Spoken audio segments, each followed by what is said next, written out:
Yeah, I guess I've got that title. Yeah. Yeah. Okay, we're recording. You can start if you want. Okay, all right. Let's start the meeting. It is 5:31 p.m. Thank you, folks, for joining us. There any additions or changes to the agenda? Okay, hearing none.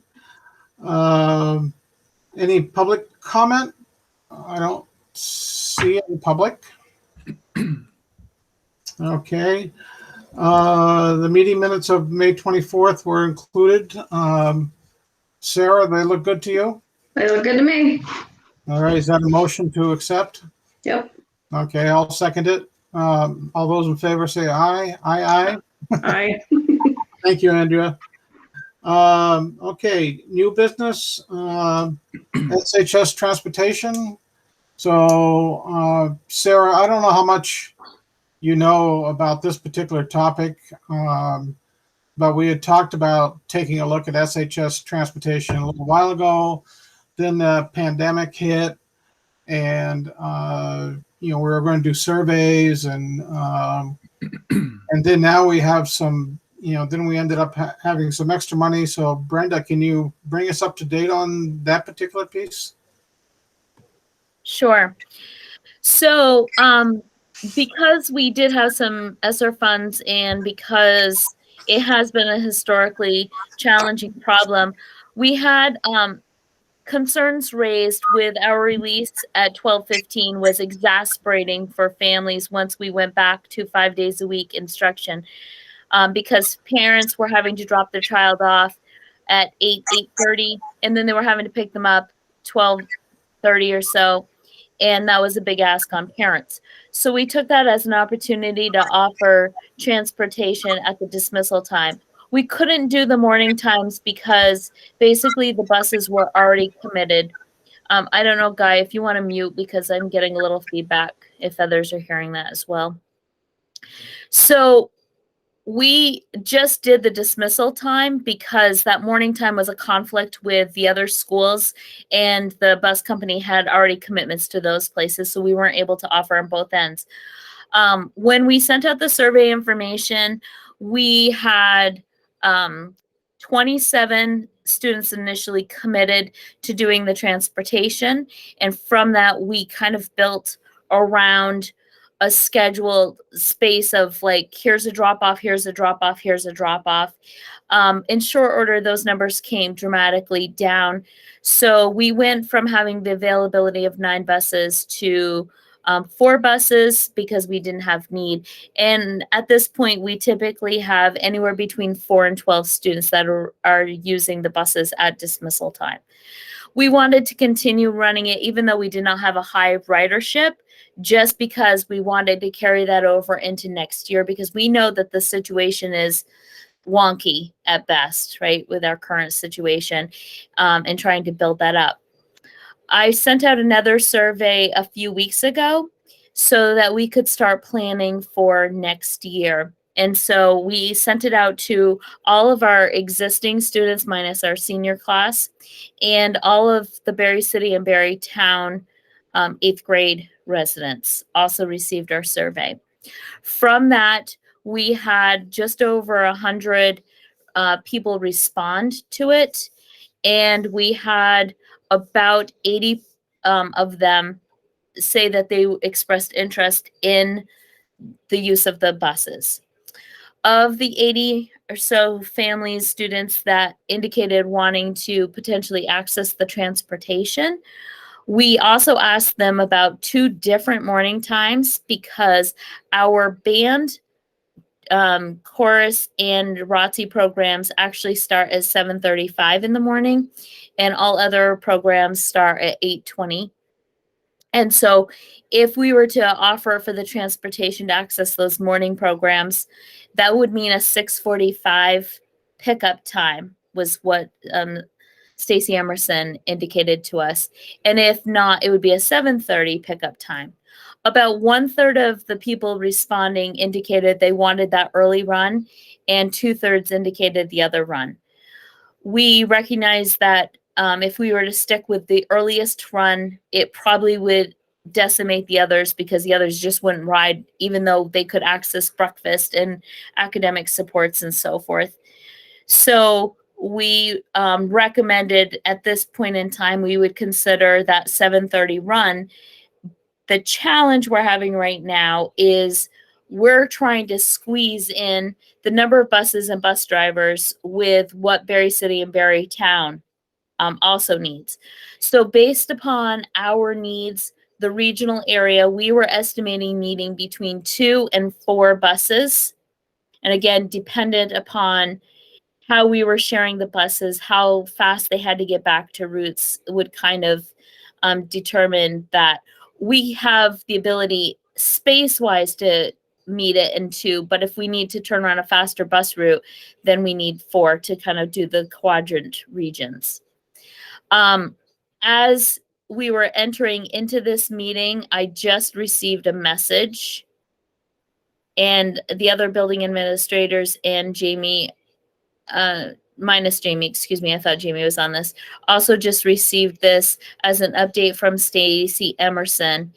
And it looks like she is trying to arrange the busing between Berry City and Berry Town, and she does not think she can pull off the Spalding runs based on the needs of the other schools that she's doing. I think what it comes down to is Guy and Sarah, do you want to drive a school bus? Kind of not kidding. They literally are asking for our staff to drive buses. I'm already committed. I am driving a bus. You look surprised. I drive DCF kids in the morning. Do you? Well, and Guy, if you also want to get your driver's ed endorsement and drive kids for that, like I have need for that as well, just saying.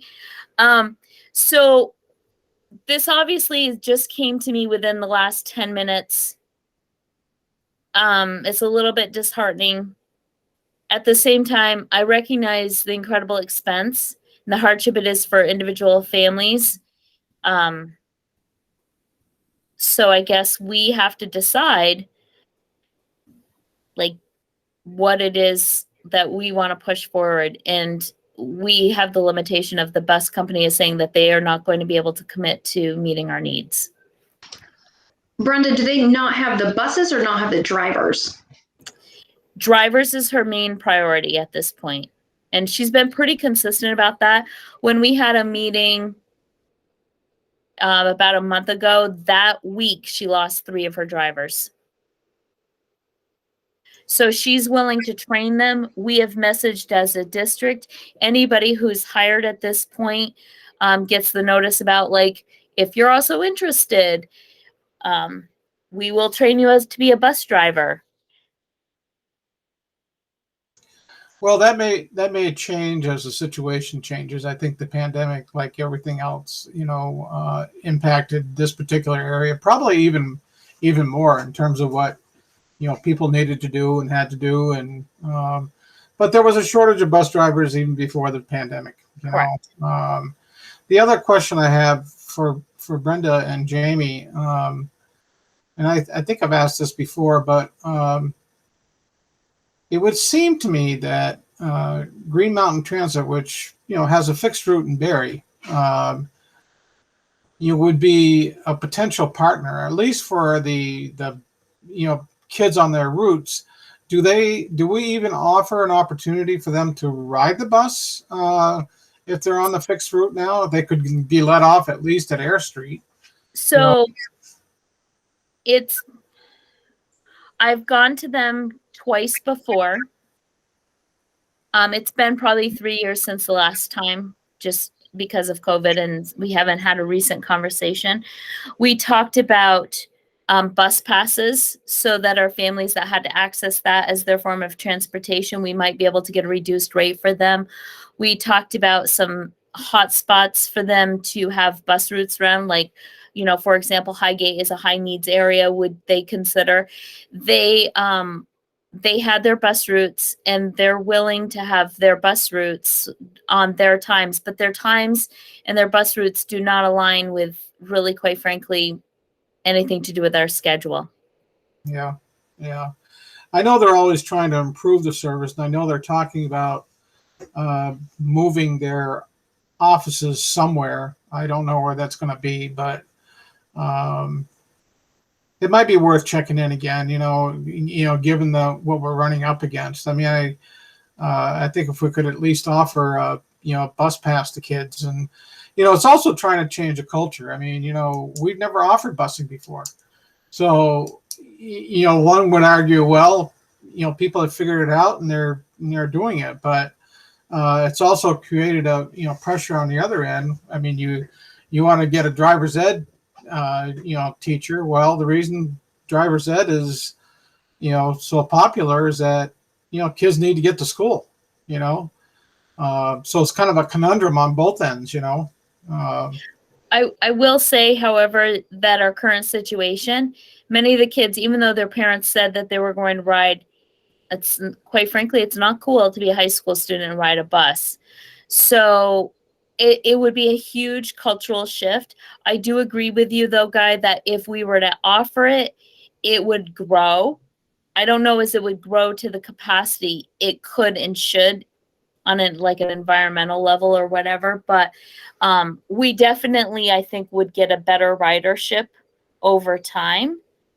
But not having consistent bus drivers and trying to organize even the dismissal time, like we were working around other schools. Stacy was originally suggesting that we even change our school hours of operation so it would better align. And I was just the kind of the tail wagging the dog, right? We're not going to shift our hours based on when the bus can be available, especially when we have such a low ridership. So, and the dismissal time right now she's considering would be, originally she was saying 3:45. Well, our dismissal is 3:05. And I don't know too many high school students that are just going to hang out and wait for the bus unless they absolutely have to, but that's going to decrease that ridership. So I do think it's an expensive contemplation. So I don't want to have extra buses just so we can build the habit of them accessing them either. Right. When will you have your next survey results? Because you said you just sent one out or just about to send one out? No, I just, those are the results that I sent out in the beginning. We got the results the first week of June. We had them for June 4th so that we could have the conversation. Okay.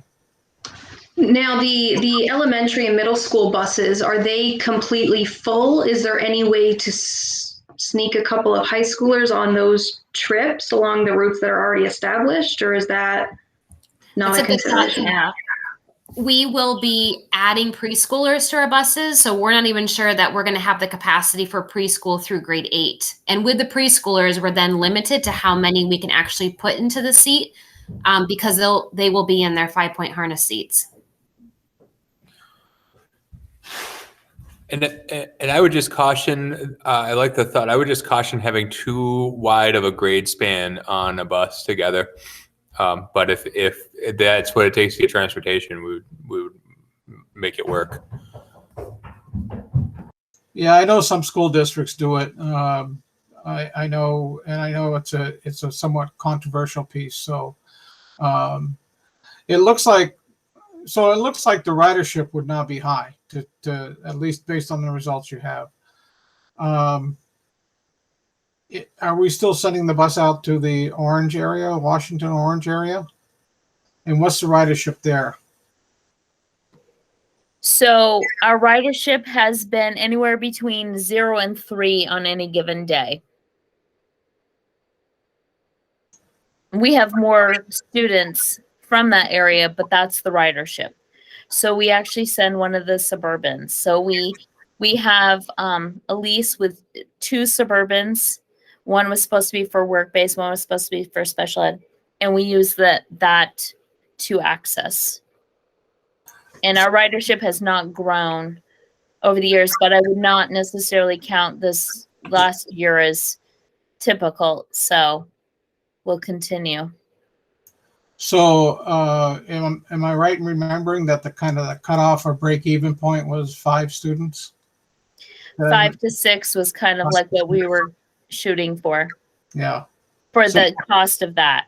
We have actually more than that number of students attending from that area. It's just they're not all necessarily riding. So in that regard, we've met the threshold.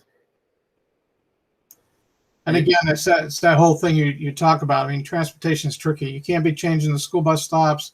You can't be changing, systems. I mean, it takes a long time to establish, ridership. I mean, people who do this for a business will tell you that. It's and quite frankly, maybe what we're learning is just not as big a problem as we think it is.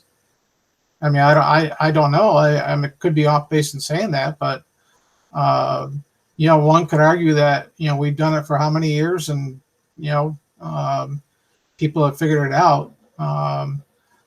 And this year was exceptional. So, whether we had busing or not probably wouldn't have made a difference. I don't know. Yeah, I think, Guy, to your point, I would say it's a real struggle for probably a quarter to a third of our population. Like, they truly, really struggle to figure it out. Whether because the family doesn't have the means of transportation or they're working or whatever. I think that it's a significant for that portion of our population. I do not think it's 100% of our population, but then again, I'll use myself as an example as a parent who my daughter was in a different district. We did not have transportation because we had choice. And so we had her get her license and get her a vehicle at the age of 16, which would not have been my preference. I would have rather she not have driven, but that was what we did because we had the means and we needed her to be to school and we couldn't be there. So I think that's what other families have done as well. So, Brenda, if you had to make a recommendation based on what you learned, what would it be?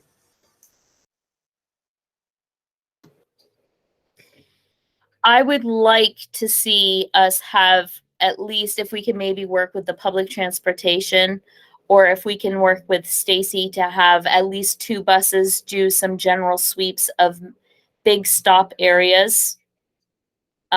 Obviously, this was not considered to be a door-to-door or anything, but that would be at least an option for some. We also still know that even at the stops, that still means some families and students, they're potentially walking a couple of miles to get to that nearest stop. Or, it's still not necessarily the most convenient. So it's not ever going to meet everybody's needs exactly, but it would feel a little bit better, at least if we could hit some of our outer regions that are quite higher incident of need and that their distance is quite a bit in order to get to school. So as it stands now, it's not part of the contract, right? We're doing it based on the emergency funds we have. Mm-hmm. So I think what we need to do is, extend out to what you just suggested, to the Green Mountain Transit, and continue talking with Stacy and, get some cost estimates on what even that basic piece would be, I guess, if that's the best we can do right now. I don't know if you have any other ideas, Sarah, or anybody else. I would just throw out there, Guy, at Berrytown, I think it was a couple years ago, Erica, correct me if I'm wrong, we were trying to figure out how we could also figure out other modes of transportation besides ST or in addition to. And we did reach out to Green Mountain. And what we learned is that their current vehicles that they use are not necessarily built for the hills. So they made it clear that they were unable to go up to Berrytown because of the hill that it's on. So I share that in the spirit of, if you have any high schoolers, Brenda, that might live on hills that Green Mountain may not be able to travel them just because of the way the vehicles are constructed. We got to move the solution is got to move the school. Well, it was also the other hills, like some of those outlier places that Brenda's talking about. When you get out of Cutler Corner, when you get out by the country club, our buses now don't go on those roads. So even our regular Berrytown routes, we have kids now that have to walk 2 miles to get to a bus stop in general, and always have, because our buses do not travel on those roads. So does anyone remember, did we sign a 2-year or 3-year bus contract? I think we're in contract negotiations right now. Contract negotiations right now. Okay. I believe so. Is that right, Jamie? Do you know? No. Okay. Okay, so we should find that out, because, we could make this part of that particular conversation, so at least they could at least take a look at it. And I don't know who can look into that, but it probably, a business manager, maybe Lisa, does she negotiate that contract? Yeah, maybe I'll give her a call and just reach out. And Brenda, I guess I would, take a look at your suggestion and see if that produces anything. I mean, it sounds at best that it would be a very minimal service, which, I mean, I find it hard to believe that people don't need it. It's just, I don't think it's, like everything else, it probably doesn't meet everybody's need, So I appreciate you working on that, and we'll keep posted as you learn more. How's that? You okay with that, Sarah? Okay. All right. C project, Jamie? Yeah. So I'm always happy to say they continue to be on schedule. They're still at the process now where all the tradespeople are there. The plumbers, electricians, the mechanical guys, sheetrockers, painters. Everybody's there. They're starting to close up the walls. They're starting to do a little bit of priming. Big moment in the last week. They set the new flagpole. So the flag is flying. So that was kind of a nice touch. Yeah, they're on schedule. They're starting to accept kitchen equipment sometime next couple weeks. They're talking about tile on the wall, and it's on schedule. It's progressing. No issues. So 2 thumbs up. It's going well. So well, obviously we're scheduled to open during the school year, correct? How much time do you have before that to correct any, punch list or any stuff like that? Well, completion is scheduled for the end of July. There'll be loose ends throughout the month of August, while we're there trying to put, all the million and one, loose ends together. Trying to move furniture in, working out the bugs with the phone system and security system, the door access, data lines. There's going to be a lot of loose ends, but they're projected to be done the end of July. Will somebody still be there? Various trades here and there during the month of August. Sure, they'll be there probably even into the school year. But all signs are showing that it's on schedule. It's going well. We don't have any red flags right now. Yeah. Do you know if there are any planned public opening events that people are talking about at all? Have they started to talk about that at all, or? No, other than, we know we want to have some type of, opening, an open house for the community. Just haven't gotten that far yet. Yeah. Okay. Yeah. Any questions from folks? No? Okay. Speaking of buses that don't go up hills, what's the update on electric buses? Yeah. The chargers are on site, installed. So the chargers are there. The last information we were given as of last week, they're still scheduled to be there. We're being told mid-July. So I always say mid to late July. That hasn't changed for a while. So, if it doesn't change, we'll see the buses, mid, late July. Gives STA the month of August, late July into August to train the drivers. One's slated for Berry City route, one is slated for Berry Town. They're not supposed to have an issue with hills. They know very well the type of terrain that we have. So, that's the latest on the buses. Is right now we're waiting for the buses to be delivered. So I'm trying to remember what's their bus capacity? Because this is as much for them as it is for us, correct? I mean, we're kind of doing each other a favor, right? I guess you could say that. A lot of this came with the Volkswagen money. That's what's paying for these buses. The majority of this fee. STA. I can't really speak to the financial part of it. I know most of it's being funded through that Volkswagen money. STA will pay for the electrical usage to charge the buses. That's the last kind of loose end we're working on between Green Mountain Power and STA and us, as far as having a separate meter installed on the building, so they can track the power usage. And STA will somehow reimburse the district for the electricity that's used out of that building. That's really the last loose end on. So I remember asking about if we could put charging stations in for staff. Is it still the opinion that they're different types of stations that they couldn't be used for vehicles or? These bus chargers are meant for buses. I don't believe they were meant for individual cars. Yeah, I mean, my idea was, since they were putting them in to begin with, and I don't even know how many staff have hybrid vehicles, but it'd be kind of a nice service to have if we could have done it. But well, then also in a location where where cars can't actually get to them, Guy. So it's a bit null and void. You're such a detail person, Erica. Well, I was going to say the same thing. Well, as well, again, STA is going to reimburse for the electrical usage through a separate meter.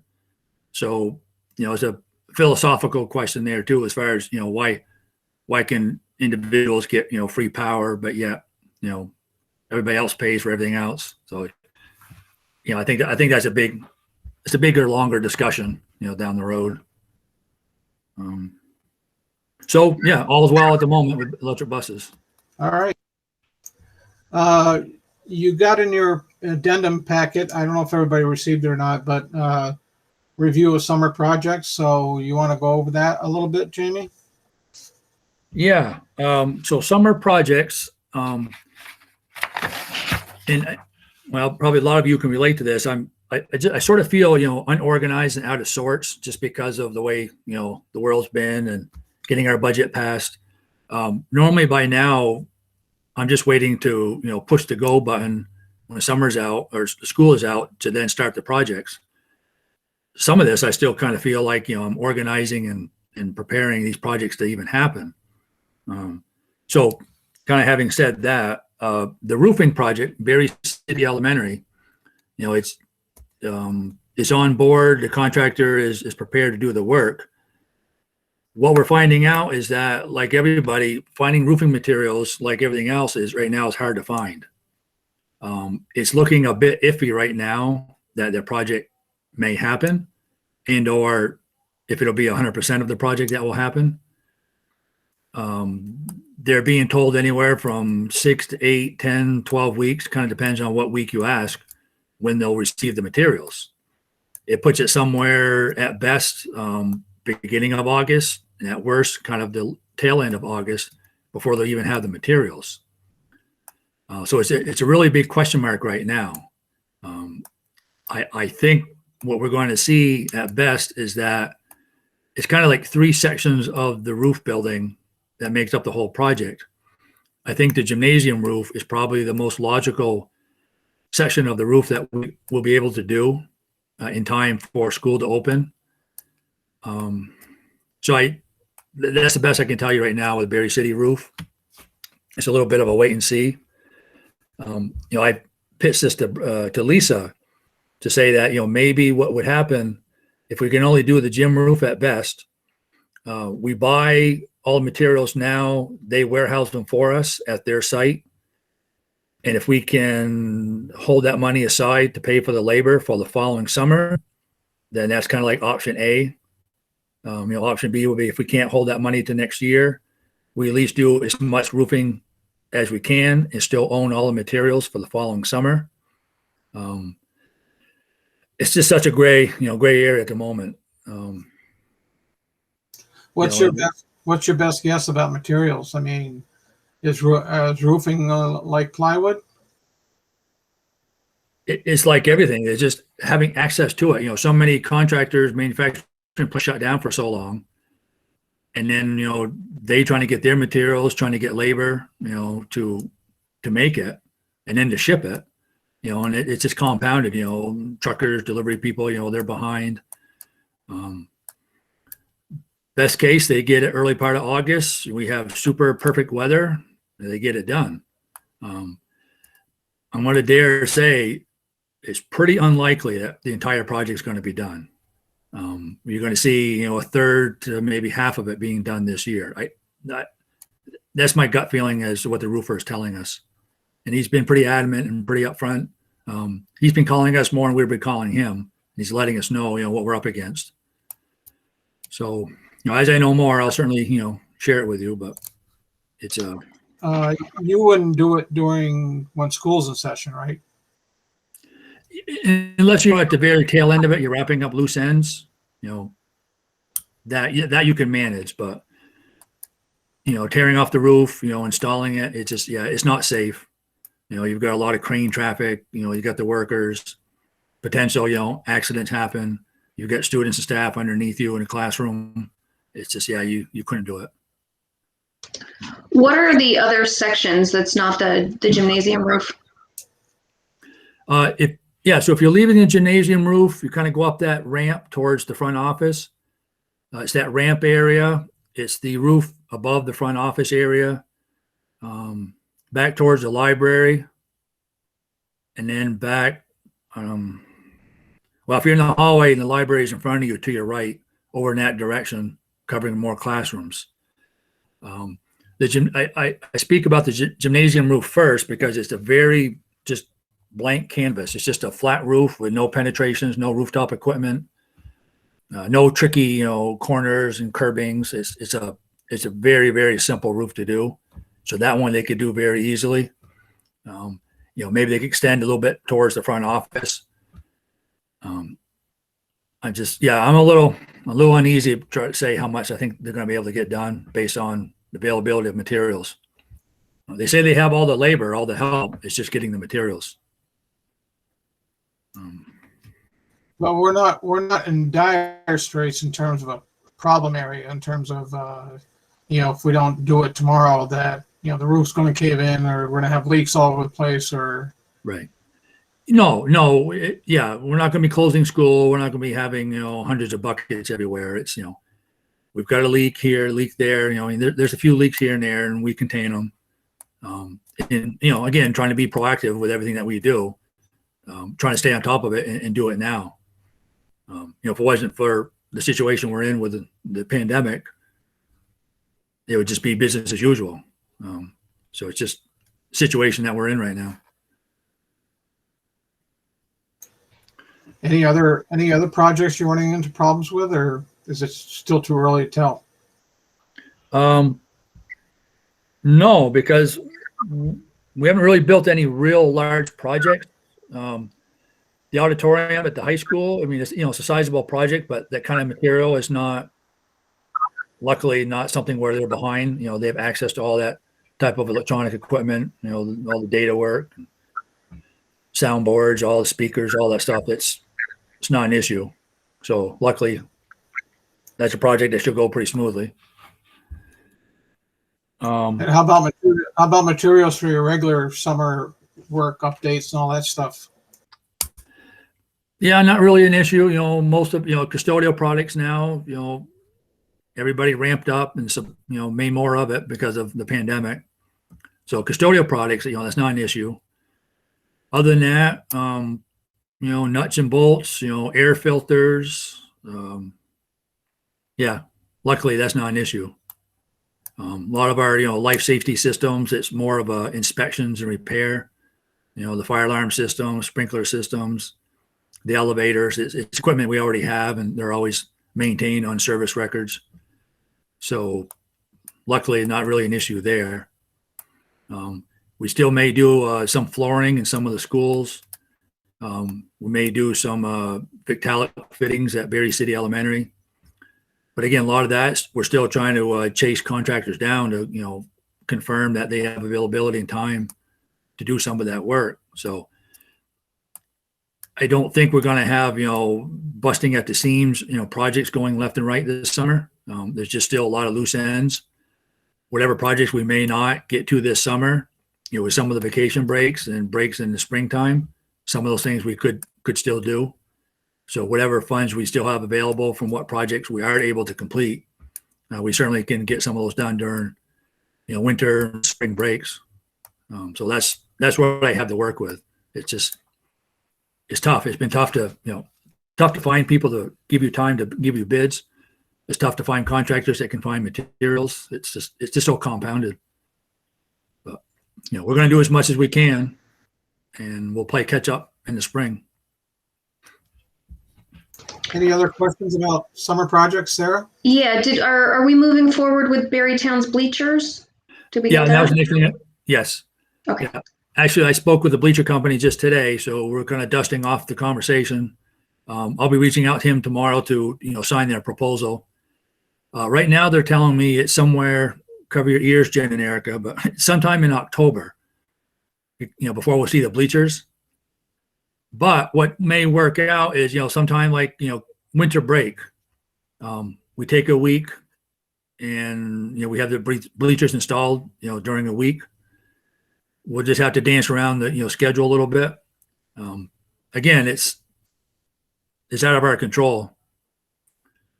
Even if we had placed the bleacher order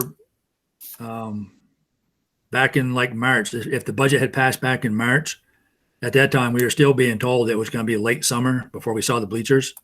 Because again, like everything's behind with production and delivery. We still would have been looking at some point having to take the gymnasium over for about a week. They're telling us less than a week to install it. So the good news is we're talking 1 week, but we will have to, take the gym over for a week when the time comes. But if we plan it right, maybe during winter break when students aren't in the building, we take it over then. But yeah, we're moving forward with it. We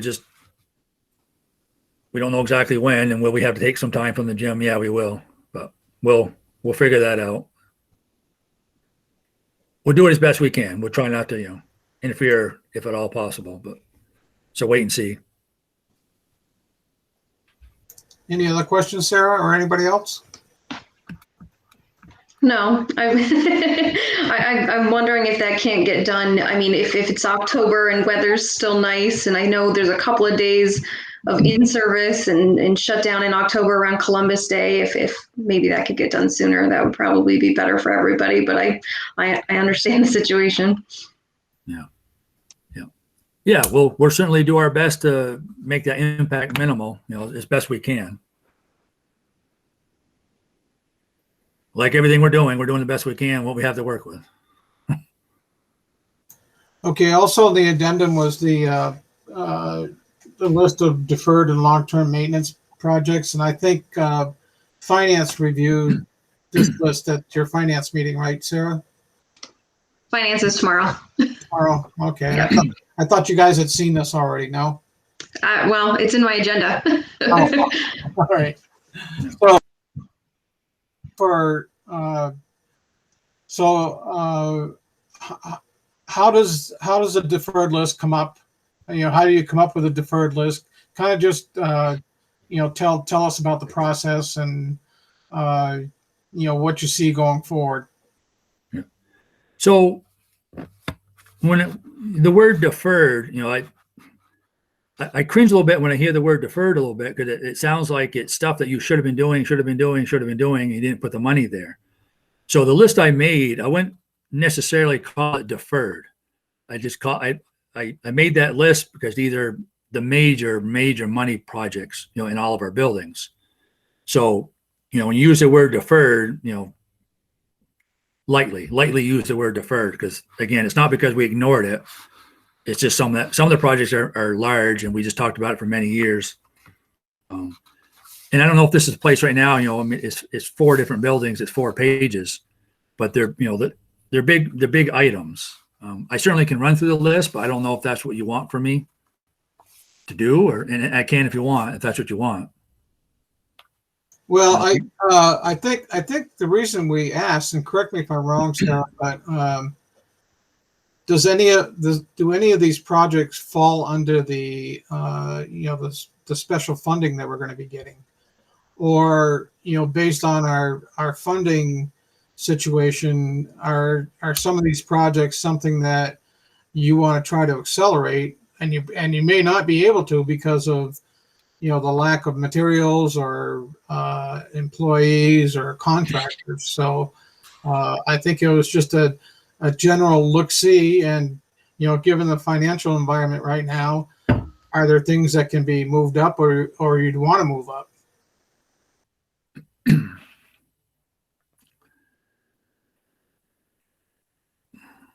Well, how about if I'll briefly just skim through the big ones in the buildings. If I start at the high school, so the auditorium renovation, we're touching some of that now, with the upgrade of the technology in there. So that's a big one. So that's big. We're finally moving on that. But there's so much more to do to the auditorium, and it's things that you wouldn't even imagine until a contractor threw numbers at you, like all the curtains up on the stage. You're talking tens of thousands of dollars to do the rest of just the curtains themselves. The seating, you could be, in 6 figures, easily just for the seating. The acoustics, the walls, the ceiling, The lighting. The lighting's another major one as well. Rigging, we don't have rigging in there, but, and a lot of you will probably remember Patty Miriam. She helped do a big study years ago, and she's, as you know, very, very well much into the theater with the downtown Barry Opera House. Opera House, yeah. So she's very much into that. So she did this big study, and she threw out, ballpark figures, what you could expect to spend, in the range of, and I still have that report. So if you were to do everything, on a grand scheme, I probably dare say you could probably throw $1 million into that auditorium, to do it, as she would say, do it right. So that's why I just put in, 6 figures. I just put in 6 zeros just to give you an idea. You're talking, big money if you really, really wanted to go all out. Another major one at the high school is, the athletic field renovation. Again, that's 1964. At one point, for the longest time, we were a Division I school in all of our sports, and we still have a gravel track. We only host one track meet a year because it's a slow track. Nobody wants to run on that track. It's not fast. It's unsafe. And Jamie, it does not meet current code, so we actually cannot hold official meets. They can't hold any kind of a state meet, any kind of a tournament meet. And as well, the soccer field's not regulation size. The baseball field's not regulation size. The softball field, for what little bit we've done to it, turned into a softball field. It's not, a true traditional softball field. So, it's time. But, that's another big figure. Rubberize the track, if we artificial turf the football field. This is going back about 10 years ago when we did a long study. At that time, they were telling us $3 to $4 million to do the whole field. So, it's a big number there. Sprinkler system, for the high school, it's nothing to get excited over as far as, no one's ever going to see it, but it's a life safety system. We, from time to time, we've been talking with the fire marshals, with the state and the city, and, they've been on us. It's been quite a while, but Of course, the pandemic, they've left us alone, but it's going to resurface again. So sprinkler system. Let's see, Berrytown School, again, we still have a few more sections of the roof to replace. Air conditioning, it's a big ongoing task to upgrade and renovate a lot of the old equipment that's still up on the roof.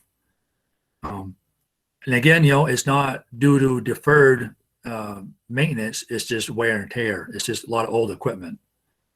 Paul does a great job keeping it all running and changing the filters, and it's adequate and it's doing the work. It's just that, we need to keep staying on top of it. Asbestos floor tiles. We still have a lot of floor tiles that are asbestos throughout the building, or if there's carpeting there, which majority of the building is carpeting, but underneath that carpeting is usually asbestos floor tiles and or mastic.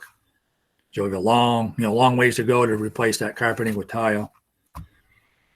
The front entryway of the building, we removed that front canopy structure due to safety concerns. But we know at some point we need to revamp that entry point to make it more efficient, to make it safer, a better bus drop off, parent pickup drop off. Andre, you have a question before I go further? Well, I was thinking about the sprinkler system because we had that big to-do several years ago, and we finally received the official waiver. You do not need to sprinkle. And John Pandolfo said, we're going to make sure we file this information where it will never be lost. And supposedly the only time we can be forced to do the sprinklers if we're doing a major renovation. You recall that, Brenda? Yeah. Absolutely. So we have that paperwork that we don't require a sprinkler. Well, yes and no. There's also another discussion that was also put on paper with the head of the state fire marshal, giving us we had to provide a plan. We had to give a multi-year plan of how and when we were going to establish, phases of installing this. So depends on which paperwork you look at, depends on what answer you have. But yeah. If you do, that is correct though. If you do any major expansion, then we're forced to sprinkle it. I don't foresee us doing any major expansion in any near future. But I dare say we're going to get the pressure again probably within the next few years when all this COVID settles down, that the sprinkler system is going to resurface again. So just putting it on the table that it's coming. We'll be pushed to do it again. And regardless of requirements, it's really a safety issue, which is, kind of concerning too. Right. And I've had that discussion with BUUSD as well. And my argument would be, what's more important, the safety of the people or the safety of the building? The fire alarm system, which we renovated, we just replaced our fire alarm panel. Fire alarm panel is there to protect people. Sprinkler systems to protect the property. So if I had to pick and choose which one we have, I would pick the fire alarm system over the sprinkler system.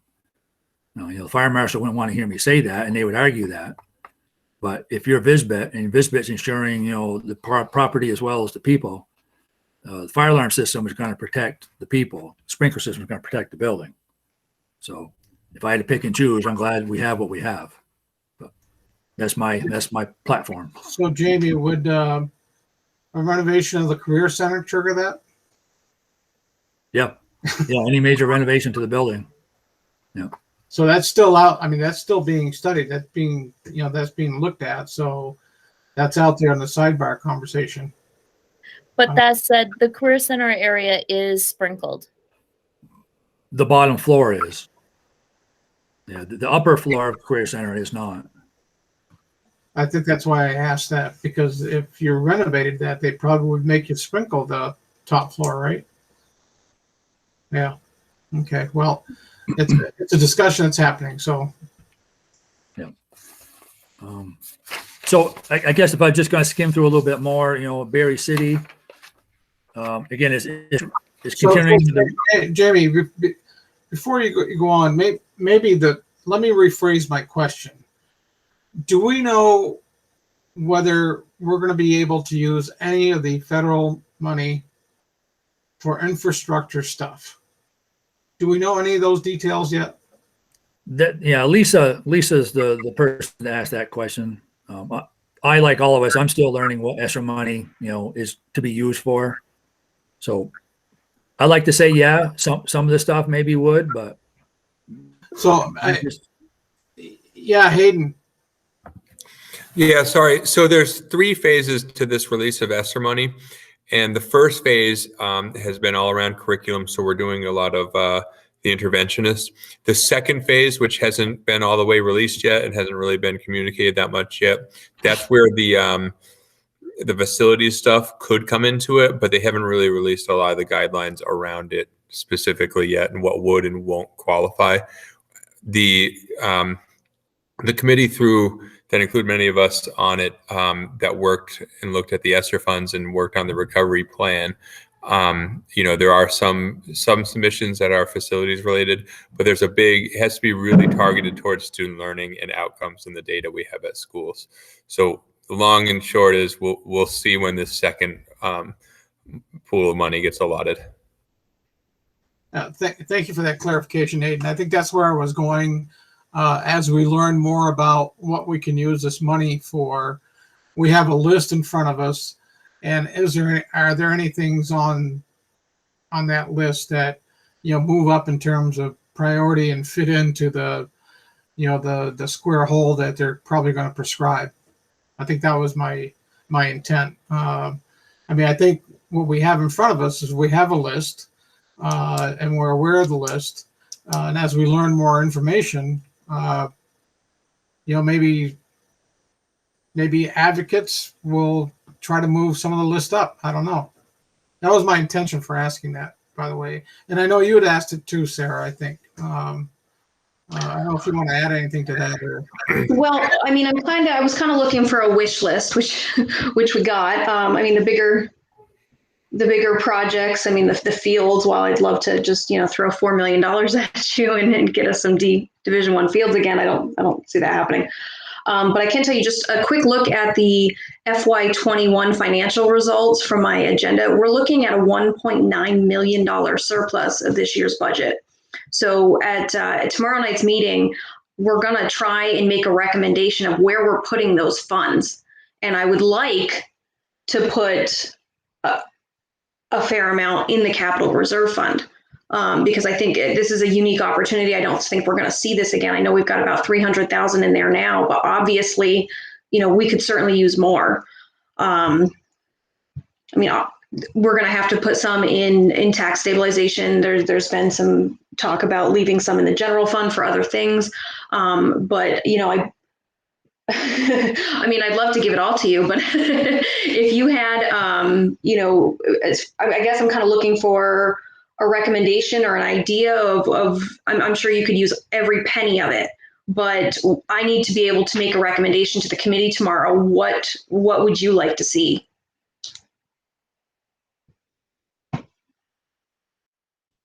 Are you asking me or are you asking the committee? Well, everybody, I guess. Guy, what do you think? Jamie, what do you want? Out of 1.9 million, granted, I think we have to take at least 600,000 off of that because that's what we're taking from the tax stabilization fund. And we're cleaning that out. So we're going to have to put that back. But that still leaves, over $1 million that we have to move around before we get to the audit. Well, my honest opinion is that we might want to save it because there are going to be some people who say you already have the money and they're going to come after us again next year. That I can already see that argument. But I guess we deal with that when we get to that point. But yeah, I don't particularly have a, obviously you'd like to see all of it done, but my purpose for asking was I knew there was going to be some extra money and, at some point, should we be prepared to move some of this stuff up? Well, if I had to throw something off the cuff, the 2 items that come to my mind is roofing and flooring, because they're related to health at the same time. With the roofing, obviously, you don't want your roof to leak, but at the same time, you run the risk of, mold issues if it leaks and leaks too often. And then the flooring, you know, speaking mostly for Spalding and Berry Town, is getting rid of carpeting and asbestos floor tiles. Those are the two that come to my mind. If I had to throw something, those are the two I would throw it at.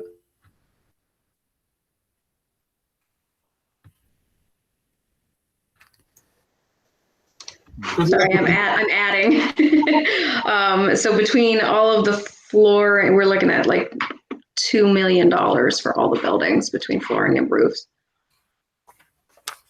I can't give you that, but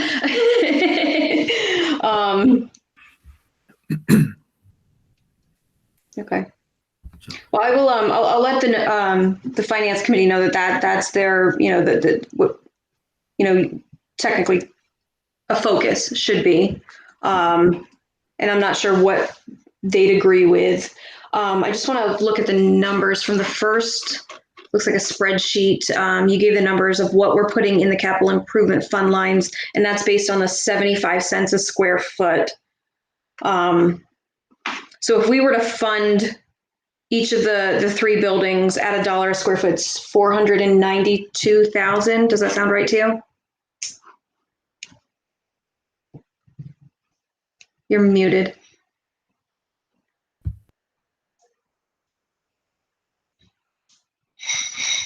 You're still muted. All right, there I am. Yeah, I'd have to do the math real quick. Spalding's 210,000. Yep. Berry City's 126.5. Berry Town is 156,000. Okay. All right. So yeah, so about $500,000 is what we really want to be putting into basically building maintenance every year. So, yeah. And maybe that's a starting point too, for as far as transferring. Maybe have a 1 year cushion technically in the fund on top of what's already there. But well, that might be a good strategy, Sarah, because that's not uncharted territory. I mean, we were, right. That we had worked on getting it to $1 a square foot. So, that might be the basically, cutting the, revisiting the cut that we did. Yeah. Spit it out, guy. Yeah. So. Yeah, that's kind of where I was leaning, out of that, because I know we haven't always put the $1 per square foot in the budget for the past few years, and it would give a decent cushion. I mean, almost 500,000 plus the 300,000. There'd be $800,000 in capital improvements, and that would still leave a solid, almost $1.5 million to put into tax stabilization or something else. So, but I think that might be where I kind of begin the conversation. So, obviously, it's not my decision, but that's what I'm going to bring up tomorrow. So yeah. I plan on being part of that meeting tomorrow as well, Sarah. Okay. Just to help speak to a lot of that. Okay, good. All right. I just got a message that Erica's got to leave pretty soon. So is there any more we want to say about this particular topic? Okay. Old business. I put this on the agenda because I either had a brain cramp or can't remember what the final outcome was for the discussion around this particular piece. What I remember was that I thought we had talked about a card system for substitute teachers. And then I also think we talked about a key system for the doors. And what I remember was that the key system for the doors was going to be a fairly expensive thing. So I just want to catch people up to where we're at right now. And also the other question I have is, and I know some of this is building dependent, do we deal with these issues consistently throughout our three buildings? So I don't know who wants to lead that particular discussion. So Erica, Jamie. I'm going to let Erica speak to the card access system for Berrytown School. Then I'll climb in on the key part of it. Okay. Card keys. Yeah, appreciate that. Sure. I think it was in January. I don't think I was actually, I don't know if I was actually at the meeting or not. I'm sorry, my brain's not working very well tonight. We switched over to swipe cards for our day subs. Our permanent subs are full-time school employees, so they have everything that they already need. This year we're not currently using very many day subs, and we actually don't have very many day subs anyway. Right, the teacher comes in, they receive their swipe card that accesses all. I think, Jamie, we have 8 points of access around the building. And so those are turned in and handed out and turned in at the end of the day. We have not retooled all doors. Jamie, correct me if I'm wrong, we're talking tens of thousands of dollars to do all of our classroom doors. There was a question about a master key going to substitute teachers. Our regular teaching staff does not even have master keys. So that's not something that we were prepared to do, nor plan to do at this moment in time. I know eventually, maybe, again, in the world of millions of dollars and all of the goodness that we maybe could have, you know, those swipe keys could even be used at regular door entries, but we're just not there yet. Investments that were made there. I know that there was a question as to, you know, like if Spalding gave master keys, they don't give master keys to substitute teachers either. That's not something that that happens there. I know that had been a question. That's where we're at with keys. The other piece about not handing out a master key is it actually would go against Alice training. If every single key opened every single door in the building, anyone that intended harm could make anyone open any door. So that's a bit of a conflict there as well. So the permanent subs currently have the card access system. Is that what I heard you say? Okay. And have card systems been issued to other subs yet, or they have? Okay. So everybody has access to the card system at this point. Okay. So and Hayden, what is it like?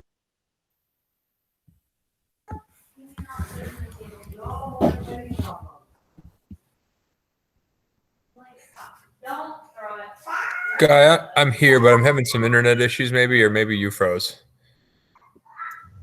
I'm moving around, but okay, I got you. For Barry, so can you hear me then? Yeah. Sorry, just got to get to the right corner of the state to get Wi-Fi. So we have the same process pretty much as Erica. Everyone has the card swipe access, and those are really pretty handy. So if someone goes outside, they can come back in at times when they come in, and they're easy to turn on and turn off. So they all turn off at the end of the day. So we give those to our teachers, our subs, our permanent subs, even like the Washington County and Green Mountain support staff that come into the building. They have the card access system. The keys for the school, the classroom keys specifically, which are different than a master key, they're given to our teachers and staff, not to anyone else. And then substitutes are issued a key when they come in for the day. So they're issued a key to what classroom they might be working in, and then we have a key system. So depending what classroom they're in, they might be issued a different key. But sound pretty similar to Erica's system. And maybe our sub coordinator has her own key. Hi, Teddy. Yeah, sorry for the echo. Thanks, Hayden. So Jamie, you want to address the key piece, the door key? That's a Berrytown layout issue, right? Yeah. So, like Hayden, Erica spoke to, Brenda will say the same. We have keys for the substitutes, but they're not master keys. And like Erica said, no teachers in their buildings have master keys to all classrooms, and part of that is related to Alice. And and as horrible as this is going to say, but I'm going to say it because it's part of Alice training that we've all been given. If I'm Joe Blow teacher, and I'm in the hallway with my dozen or 15 students, and I'm going to or from a special, and then something happens. All of a sudden an event happens. and you've got to try to get back to your classroom, but you're on the other end of the building, you might be in a bad situation, but you having a key unlocking that one particular classroom to get inside there, you've now subjected tens or hundreds of students and staff to harm. And as bad as it may sound, subjecting, an adult and students to harm versus, hundreds of students and staff to harm, it's never going to be a perfect situation. But that's something that we've all been trained on, that, you do not open an unlocked door into a classroom. You're going to, promote more harm than good. I have always done this for years. At the beginning of each school year, I put out an everyone email reminding staff, keep your keys and access card on your person at all times. Nobody plans for an accident. Nobody, and I practice what I preach. If somebody complains about keys, I show them, the 5 pounds of keys I have hanging on my hip. And the average teacher is going to have, maybe 3, 4, 5 keys in a card. How hard is that to carry? And in today's world with school violence and everything that happens, keeping a card and a few keys in your pocket shouldn't be an issue. If you run to go to the copier, you run to the bathroom, you're running to go with specials with your students, you leave your classroom, you lock your door. You go to your special, you come back, you unlock it. If you go to a special and leave your door unlocked, well, I'm going to be back in 2 minutes. Well, how many times, we always hear those stories. That's when something happens in those 2 minutes. You've left your classroom door unlocked. You've now subjected tens to hundreds of students and staff now to harm because you chose not to lock your door. So I always try to throw that reminder out every school year. This is what you need to do. Do you want to say something there, Hayden? Sorry, I wanted to bring up just one other thought about the master key. In people lose keys like all the time, and whether it's a teacher or anyone else in the world, people lose things. It happens, and so if I got a teacher coming to me in a day saying, "Well, I lost my key," and we determine, okay, something bad has happened to this key. You didn't just drop it down a storm drain. Somebody took this key out of your desk and they know what it goes to. We might be saying, okay, we need to rekey some doors to keep things safe. And there's a cost to that. But if that's a master key, you can guarantee that cost is a lot higher now. Brenda, you raise your hand. Yeah, and to piggyback on what Hayden said, we have the keys inside the building, which, we still issue the keys to the staff. They are limited. So it isn't, we do have some master keys for like administration and so forth, but there's a variety of keys. So this key opens these series of doors. And so that helps with that protection piece. It isn't one key that we would have to overhaul the entire interior of the building. The exterior of the building, the swipe access really does allow us to have a lot more control to access to the building. You would assume that the people who have that swipe access to gain access to the overall building would then have the ability, based upon the keys that they are issued, to go to only certain areas. And some of we're talking about substitutes, but another high area is actually our kitchen staff. So that has another population where they have some high turnover. They're in different buildings at different times. And with the swipe access, we can easily control the comings and goings of what time they have access. If we need to shut the access down, if they don't turn their key in, their swipe card at the end of their shift, or, if they're done or whatever, we just have to electronically shut it off, and we can control all of that. And they can't physically get into the building, even if they had a hard key to somewhere else inside the building. So I think that the multi-purpose really does give us a lot more security. So if I understand, Hayden, you said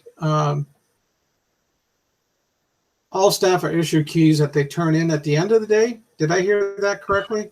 No. Sorry, so like a substitute and a permanent substitute would turn them in at the end of the day. The classroom teacher is issued their key for their classroom for the year, and most teachers stay, if they're staying for the following year, they're going to want to come in and do work over the summer, so they keep their key year round but if when they end their employment, they would turn in their key if they, resign at the end of the year or whatever.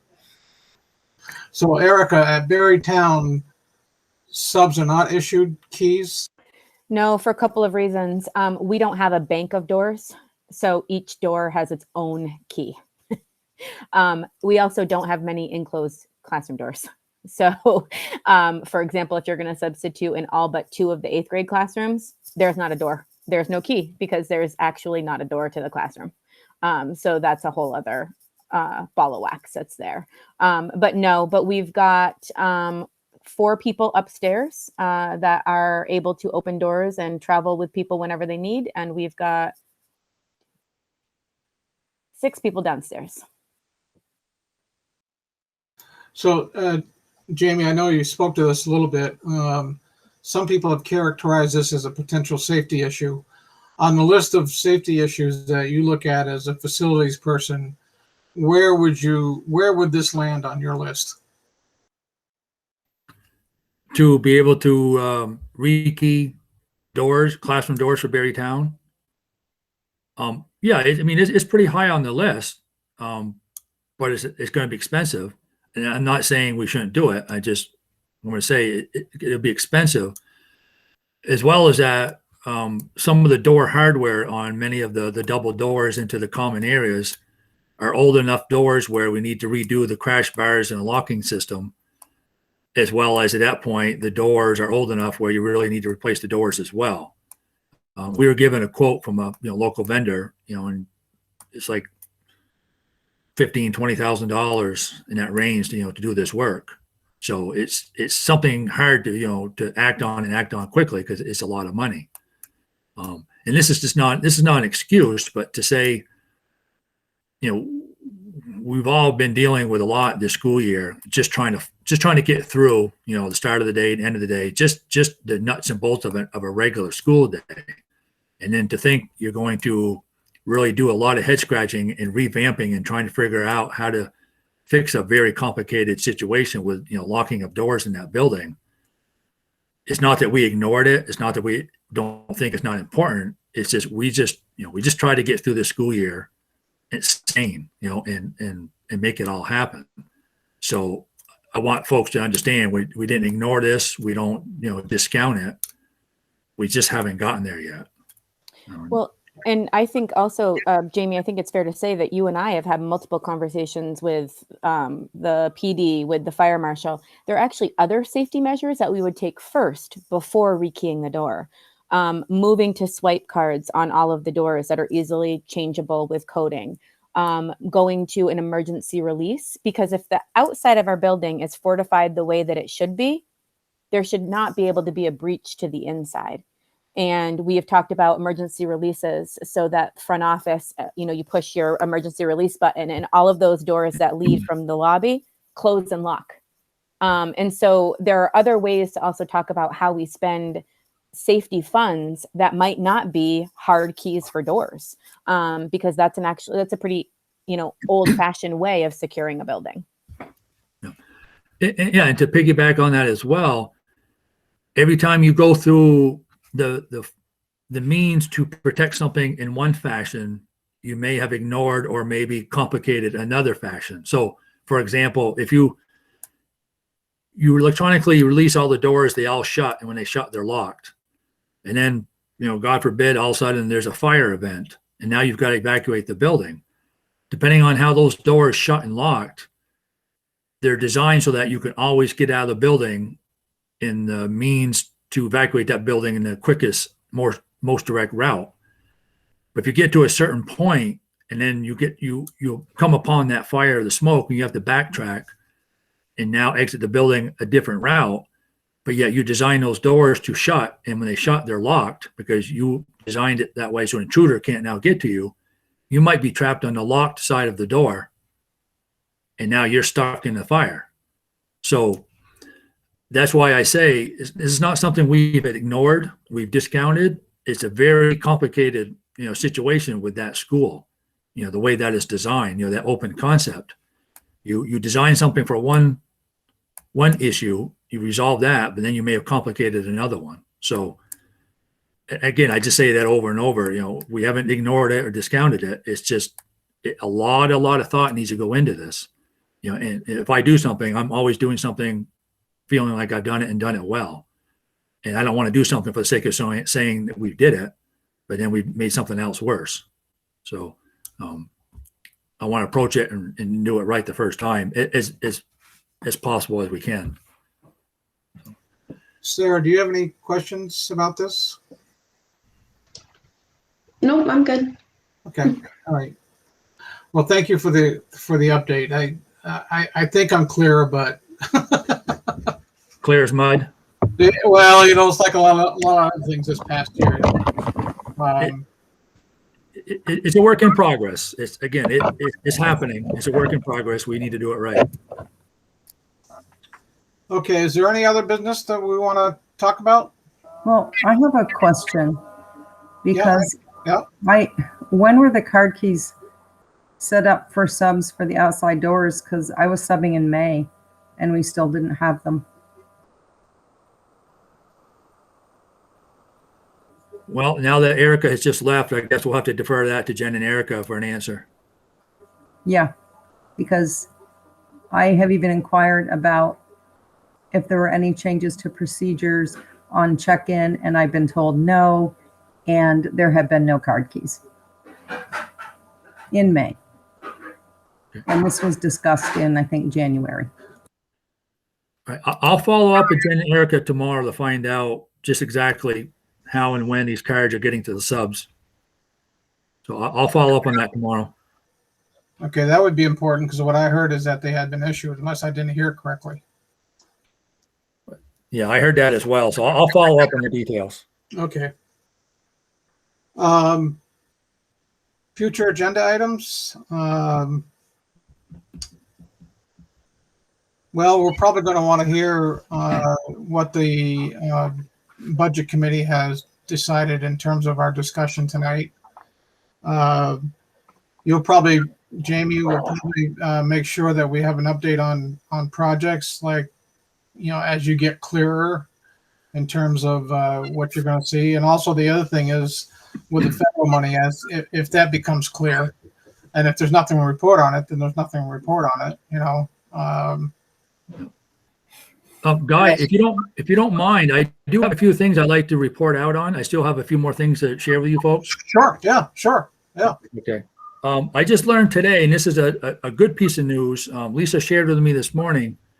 The legislators have changed the $15,000 state federal school spending law, where anything over $15,000 has to go out to bid. That's now been increased to $40,000.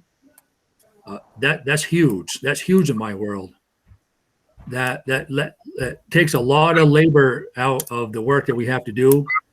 If you can imagine, even pre-COVID world, $15,000 for a project, that's labor and material. You can't do much anymore for $15,000, especially in a commercial setting. So the fact that that's been increased to $40,000, that's huge. That's huge in our world. So that's something that now has to go to the school board, as a procedure and a policy. But I just wanted to share that with you, that's something now that's changed.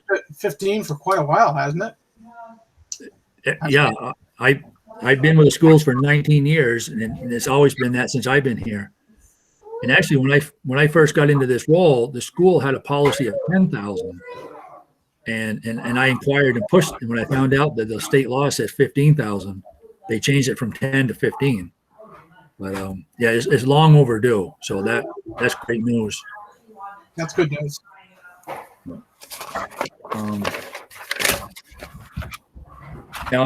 And then one of the things that's kind of tabled on our agenda is the athletic entrance to the high school athletic field. Now I'm drawing a blank. Carrie Lamb, yes. She made that proposal about revamping that entranceway for the football field and all that. And I think many of us shared from this committee that when and if we do that, that project, it's going to be part of the entire athletic field project, and that'll be an entrance to to the field and not an entrance to the football field. It'll be entrance to the athletic field. anyhow, I mean, that's been silent for a while. But I'm going to, I guess, dare say that I think, I think we can maybe even take that off the table, because that'll be a project for when we do the entire field. So I guess I just wanted to share that. And also want to share, it's at Berry City Elementary School. And I guess I'm going to try to be diplomatic and be careful if I say a name or not. But I found out recently that the Vermont Ravens has been using the Berry City Elementary field for practicing. And I kind of found this out by mistake through one of my maintenance guys. He shared with me that he thought that was happening. So I made some phone calls that next morning to inquire. And the coach for the team, as well as the owner for the team, shared with me. And they were, very polite and respectful. And they shared with me that they were. And I told them that, we have certain procedures and policies whenever we use our school property, whether it's the ball fields or our buildings. They've got to seek out permission. They got to fill out the forms, pay a fee if it's necessary. And none of that happened. And I shared with these two folks that, in the past, the Ravens used to use the football field at the high school. And we did that for a couple of years, but started realizing it was way too much wear and tear on our fields. And it was making it, unplayable and unsafe for our student athletes with all the sports that we have. So based on that experience, that, we wouldn't allow that at Berry City Elementary as well, on that field for the BUISA folks and the student athletes of Berry City Elementary. So then I had a phone message from another person somewhat associated with the Ravens, and we had a bit of a long spirited discussion. And this person just wouldn't accept, the logic and the reasoning of why. And so towards the end, this person asked me, who she could speak with, to, I guess, to protest the fact that they couldn't use the field, when for 2 months they were using our field without permission. But then a comment was made to me that says, the person says, well, I think this would be some very bad PR for the school district, that if the public started learning that the Ravens couldn't use your field, for their use. So I had a couple of responses back. I said, well, the Berry City taxpayers shouldn't be paying for use of that field for a profit team. It's not a not-for-profit team. They're a professional team. It's not BOISA. It's not student athletes. And but I felt like that was a threat. That comment that this person made, that this is bad PR for the school district that's trying to get a budget passed. And I wish I would have said back to this person, it sounds like a threat. Are you threatening us, with this? It seemed very inappropriate. But I just want to share that with you so that you're aware that, the Ravens were using our fields without permission. And then that the fact that I received this phone call, and this person was, somewhat, was threatening us with, oh, you're trying to pass a budget. This is going to be bad PR for you if you don't, allow us to use the fields. I just wanted you to be aware that that's being out there. That's being said. They hadn't checked with anybody. They were just showing up and using it For 2 months. The person even admitted, says, well, we've been using the field for 2 months. That's incredibly brazen.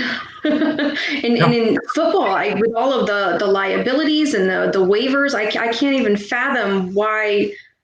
I mean, it's still like technically semi-professional, something like that. Like, where would they even get this idea that this is okay? Yeah, that blows my mind as well. But the fact that, when I spoke to the coach and I spoke to the owner, they were both, very respectful, very polite. They appeared to understand. But this person, who was the wife of the football coach, chose to call me, feeling that they had some clout or some authority to change that decision. But again, when that comment was made that, this would be bad PR, I took that as a threat that, okay, if you're not going to allow us to use the field, this is going to be bad PR, and you're trying to pass a budget, and you may not want to do that. But I said back to this person, I said, well, then don't make it bad PR. This is not about, you and the Ravens. This is about being fair and equitable, and that it's not good for our student athletes. Again, we went back and forth, and So anyhow, the person asked, who would they speak to dispute this? And I said, well, probably the school principals, but school principals, as well as myself, we all share in that decision making. And, I gave the person the names, and I don't know if the person has gone forward with it, but I just want you to be aware that that discussion took place and that they were using our fields without permission. Well, we have a use of facilities policy. Those are getting reviewed, as I understand it, because we want to try to make them more consistent. That's certainly the first place to start, to see what the policy is at Berry Town for the use. Threat or no threat, we have a policy for people to use fields, and they didn't follow it. So essentially, they were trespassing. And the more you tell me about the story, it's also probably about a personnel issue, and I'll leave it right there. How's that? Yep. So I just wanted you to be aware. So now you are. I'll be real brief. Just a couple other ones to throw at you. The stormwater runoff update, because that's on the table. I actually have a meeting with our engineering folks for the next step, and it's a feasibility study. They're estimating a fee of about $5,000 that it's going to cost to do this feasibility study. And what the feasibility study will do is, through engineering terms and plans and designs, they'll study the property, topography, everything that the land has, the building has, to determine how it could be done, where it could be done, when, where, how, everything. And this will only tell us that it can be done and how it could be done for a fee of roughly $5,000. If it's determined that, yes, this property can support some type of a runoff retention pond or some kind of a system, then there's the fee of then hiring an engineering firm to then design the system of how it can be done, and that'll be at probably tens of thousands of dollars. And then to construct it, could be anywhere from tens of thousands to, a six-figure number to then construct it. My plan, my push is that the engineering firm, with my persuasion, to say that the school is not suitable for some type of a retention pond, that we then go for the opt-out fee of paying a monetary fee in lieu of constructing and then having to maintain this system through the coming years down the road. So that's where we're at now. Next is doing a feasibility study, and that's just at Berry City School, because Berry City School is new enough where we have a stormwater permit. Spalding and Berry Town is old enough where they don't have a stormwater permit. It's coming for them as well, but Berry City is coming up sooner. So that's the next step. So that's where we are with that at the moment. And really just the last thing to throw at you, at Berry City School, we've been really in a pickle with our custodial team. Of 6 people, we lost 5 of them. Of those 5 people that we needed, I've been able to hire 3. I hired my 3rd one this morning. So it'll be a couple of weeks before that person starts. So having started with 5, I now need 2. So that sounds a whole lot better. But for a while, we literally were down 5 of our 6 custodians. Some just, they chose to leave for better jobs. Some left for various reasons. One retired. So it just was a perfect storm. But we're gaining traction. We're down to needing 2. So if you hear of any feedback, any words, from teaching staff at the city school that, custodial efforts have been a bit lacking, yes, they probably have. But we certainly have had a lot of people also pitch in at the same time. Just today, Hayden shared with me a couple of folks in the office staff have chimed in to help clean for the next couple of nights. Lauren May, who is our, I'm not going to remember her exact title, but early education director, I'm going to leave it at that. She's even pitched in, coming in evenings to help cleaning the preschool area. So a lot of great staff is pitching in and trying to help out. Some teachers are probably upset and not happy. I get it, and I don't dispute that, but we're trying and we're doing the best we can. So we're gaining. So Sarah, just for your information, Jamie and I had talked a little bit about this. He made me aware, and we've used a temp agency in the past, right, Jamie? And we currently still are, yes. yeah. So I threw out there, since temp agencies cost us money, could we think about offering sign-on bonuses for staff that we're looking, not just custodial staff, maybe other staff, maybe. I mean, I know they do it for bus drivers, and it hasn't necessarily improved the bus driving situation. But rather than paying a temp agency, maybe we take the bull by the horns. I'm just throwing that out there. Yeah. Well, I'd be all for that. I think we have to take a look and be a little sensitive to the custodians that have stuck around, especially through the COVID year, though, and make sure that our appreciation for their commitment is noted as well. right. Exactly what you just said, because a lot of custodians, and I've even heard them say those exact words that you just said, we've been here all along. Why aren't we seeing some kind of a bonus? We stuck it out. We've done our job. We've done it well. Then some newbie's going to come in and, get this bonus, that's going to rub them the wrong way, and rightfully so. Yeah. So I agree with that. This could be my chance here too. At Berry City Elementary, John Walker, who was the head of maintenance there, that man has been there since day one, when everybody was sent home, working remotely from home and or not working at all. Like a lot of our custodial maintenance staff were sent home for, and I forget, 7-8 weeks, and got a full paycheck and didn't have to do anything. John Walker elected to stay there every day to keep the building going, and did additional projects as well, just because he truly cares about the building. So I think at some point, John really deserves some recognition for that effort. He has gone well above and beyond what was required of him. So I just want to take that chance to mention that here, but at some point, I think he needs some real special recognition for what he's taken upon himself. So let me rephrase what I was thinking. Because it's a negotiation team, maybe it's a bad idea. I don't know. But I think if we were going to do something, we'd probably do it for everybody, but I don't know what other schools are doing. I mean, one could argue that if you didn't work for 7 weeks and got paid, you got some sort of recognition,